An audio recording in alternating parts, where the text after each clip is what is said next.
Welcome to Same Spit, Different Face TV. Well, my opinions is facts, and if you don't like my opinions, you can start your own podcast. And it's free. So don't forget to spit on the like button, the subscribe button, and the notification. Now, Spit Squad, Brian Steele took to the reporters outside of the courthouse and he spoke about Young Thug being free. And he basically said he happy with the outcome from the standpoint that Young Thug gets to go back home and he gets to, live his life and continue his music and be around his family and kids and be able to, have that opportunity to take care of people. But what Brian Steele don't like is that he should have gotten a mistrial. He should have gotten a mistrial with prejudice. He should have been found not guilty. But the state was prepared to keep dragging this out and dragging it out and dragging it out in hopes of what they were looking for. And everybody who paying attention to this, I need y'all to see this, right? This is what happens all the time, man. The state gets it wrong and they continue to keep you in court. Now, I want to tell y'all a true story, right? I'm from Chicago.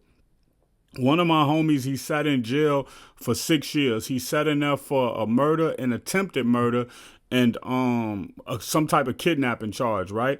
And he didn't do it. He didn't have anything to do with it. But what the state kept doing is the state swabbed him for DNA like 3 times. The DNA never came back. When the state would come to court, they would change his court date over to another courtroom. They would keep pushing it back, saying they need more time to look for evidence. They need more time to find witnesses. And the judge allowed them to keep doing it. And at one time, the judge told him, hey, listen, I'm not going to have this. Y'all need to take this to another courtroom. So instead of the judge freeing him and saying it's over with, they ended up sending it over to another courtroom. And he ended up going through that for like 6 years. Well, after 6 years sitting there, the prosecutor basically came to him and said, hey, look, you've been here 6 years. If you plead guilty to this stuff and say that you won't sue us, we'll be able to come to a plea deal where you can walk home right now. But if you think about that, right? If he don't take that plea deal, he probably sits in jail 4 more years, maybe 12 years total until he actually gets out. And then he has to go through a process where he has to file some type of motion and try to get some money and put a lawsuit against him, all that type of stuff. Or you can sign that deal for that 6 years and go home on that day. Most people going to sign that deal on that 6 years and go home because they just thinking about all the life that they lost. And that's life that you can't get back. But these are the dirty games that prosecutors play all around the world, because I tell people you got to look at it like basketball, man. They playing for stats. When they look at their record and they trying to become a judge and it says they have 2,000 years given out on their conviction, hey, it looks good on them. When they trying to be in whatever type of politics they trying to be in next and they say that they've given out 3,000 years to hardened criminals, it looks good on their record.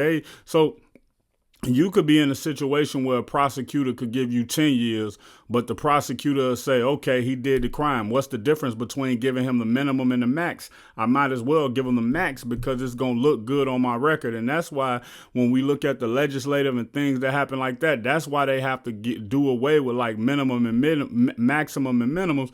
And they have to give the judge the discretion to be able to operate outside of the guidelines. But also they have to have a maximum and a minimum so to keep the prosecutors in line.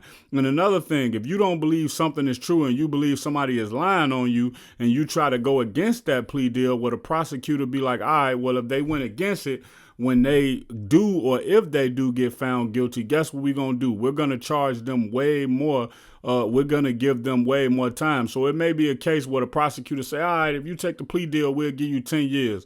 And then you decide to go to trial and the prosecutor say, all right, we want to give him 50 years, judge, because we believe he did it.